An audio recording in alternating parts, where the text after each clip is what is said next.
तारों तले जिंदगी। तारों तले जिंदगी इस सीरीज में हम आपके लिए लेकर आए हैं हिंदी साहित्य जगत की कुछ चर्चित कहानियों और उपन्यासों पर केंद्रित रेडियो नाट्य वाचन। आइए सुनते हैं मुंशी प्रेमचंद की कहानियों का रेडियो नाट्य वाचन। वाचन स्वर और प्रस्तुति काजल सूरी की है। कहानी एक्ट्रेस।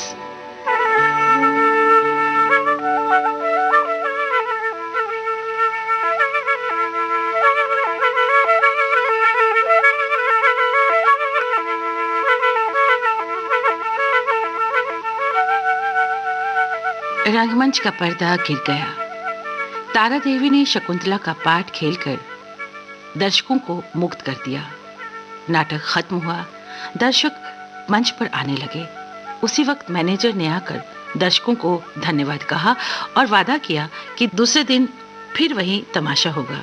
तब लोग शांत हुए, लेकिन एक युवक उस वक्त भी मंच पर खड़ा रहा। कोई राजकुमार मालूम होता था। उसने मैनेजर से पूछा, क्या मैं तारा देवी से एक पल के लिए मिल सकता हूं? मैनेजर ने उपेक्षा भाव से कहा, हमारे यहाँ कोई ऐसा नियम नहीं है। युवक ने फिर पूछा, क्या आप मेरा कोई पत्र उसके पास भेज सकते हैं? मैनेजर, जी नहीं, क्षमा कीजिएगा, ये हमारे नियमों के विरुद्ध है। युवक ने कुछ और ना कहा और चलने लगा। तभी मैनेजर ने पूछा, जरा ठहर जाइए, आपका कार्ड। युवक ने जेब से कागज का एक टुकड़ा निकालकर कुछ लिखा और दे दिया। मैनेजर ने उसे उड़ती हुई निगाह से देखा। कुंवर निर्मलकांत चौधरी। मैनेजर की कठोर मुद्रा कोमल हो गई। कुंवर निर्मलकांत, शहर के सबसे बड़े रईस और उच्च कोटि के विद्वान। मैनेजर अपने उपेक्षा भाव पर लज्जित हो गया।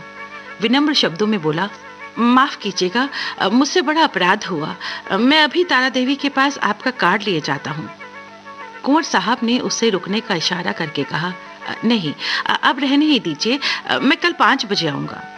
और वो चला गया।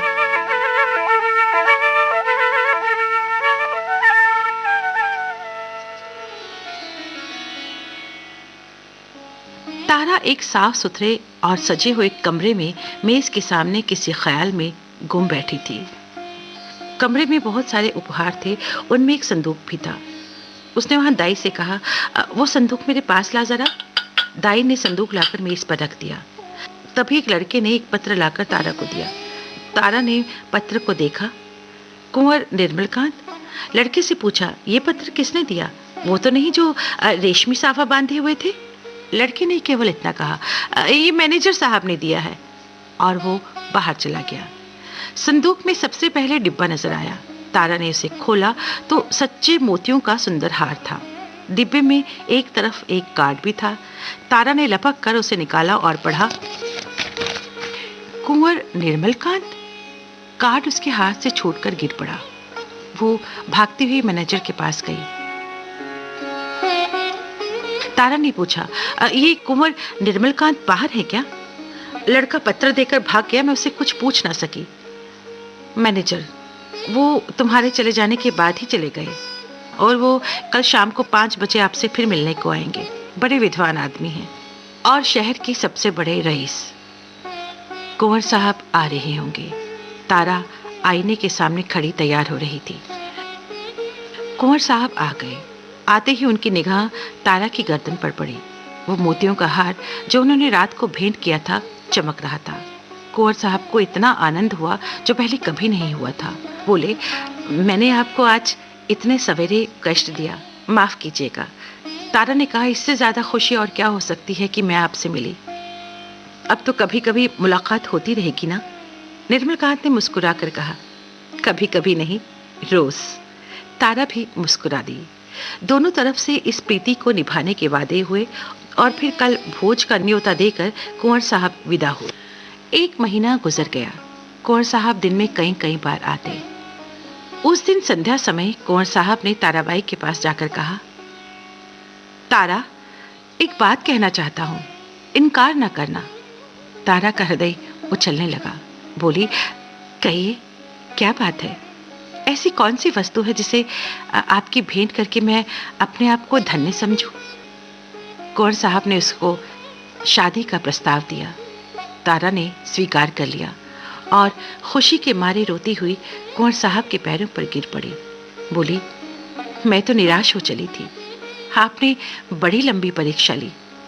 कुंवर साहब बोले, अगर मुझे यकीन होता कि तुम मेरी बात को मान लोगी, मेरी याचना को स्वीकार कर लोगी, तो बहुत पहले मैंने ये कहा होता।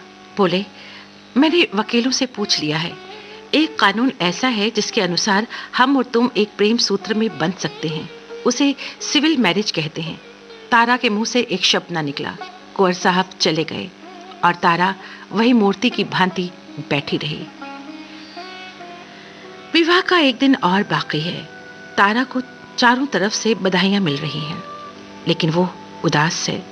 उसके मन में पिछले 4 दिनों से यही सवाल उठ रहा है कि क्या वो कुंवर साहब के साथ ठीक कर रही है?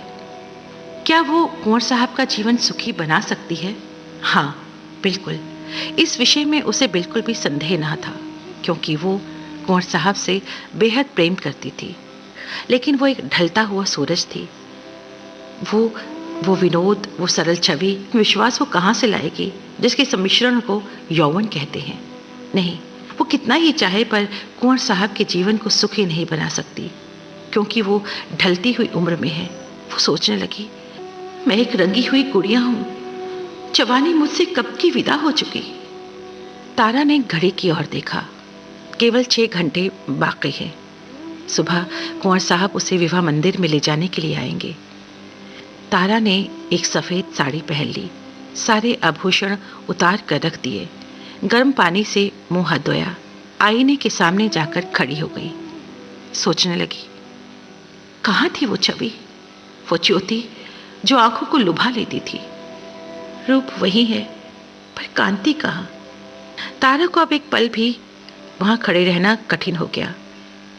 वो मेज पर जा बैठी और एक पत्र लिखने लगी। प्रियतम, मुझे माफ करना, मैं अपने को तुम्हारे योग्य नहीं पाती।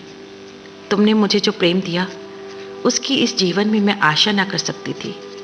मेरे लिए इतना ही बहुत है। मैं फिर आऊंगी, फिर तुम्हारे दर्शन करूंगी, लेकिन उस दिशा में जब तुम विवाह कर लोगे। यही मेरी लौटने की शर्त है।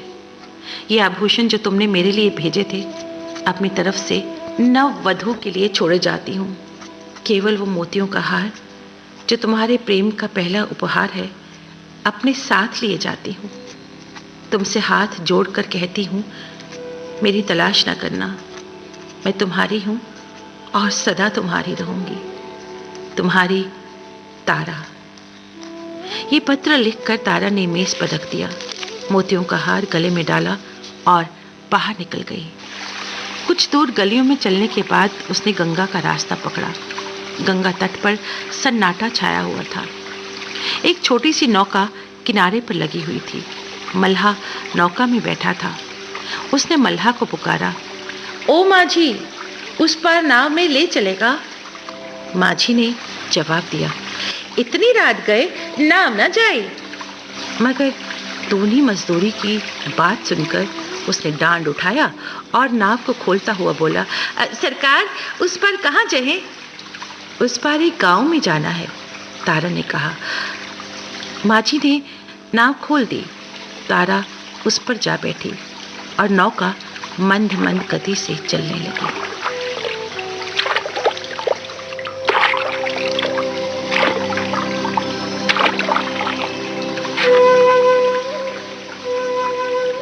कहानी एक्ट्रेस। तारों तले जिंदगी। इस सीरीज में अभी आप सुन रहे थे मुंशी प्रेमचंद की कहानियों पर आधारित रेडियो नाट्य वाचन स्वर और प्रस्तुति काजल सूरी की थी।